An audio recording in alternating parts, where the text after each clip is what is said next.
Hi and welcome to This Old House. You could spend a lot of money on a large landscape planter, or you could spend a little time making one like this. Crack-resistant concrete countertop mix makes the job pretty easy. It cures quickly to a smooth finish, and you can stain it any number of colors. Don't be put off by working in a new material. The biggest part of the job is actually making a plywood form. Before you dive in, check out the cut list on this webpage to pick up your materials. You may need to special order the countertop mix. The form is just a plywood box with panels to create relief in the sides of the planter.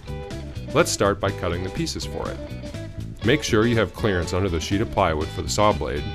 Measure and mark the dimensions for all the pieces, then use a square and circular saw to cut them out.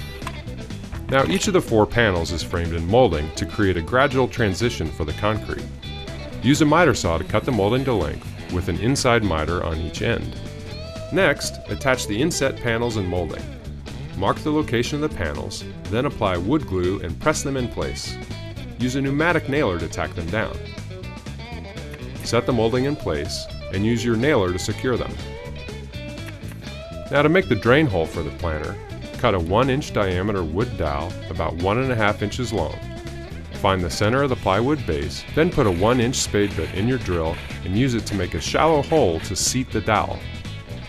Then set the dowel in place, flip the base over, and screw the dowel tight. To build the box, clamp 2 sides together in a right angle. Use your drill to make pilot holes through the face of one side and into the edge of the other. Screw the pieces together, then attach the other 2 sides. Then center the box on the base. Set the plywood cleats on the exposed edges and screw them down.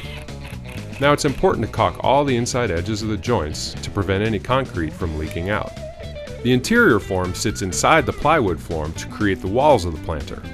To make it, draw the 4 sides and the base on a sheet of particle board. Use your circular saw to cut the pieces, then use duct tape at the corners to hold the pieces together.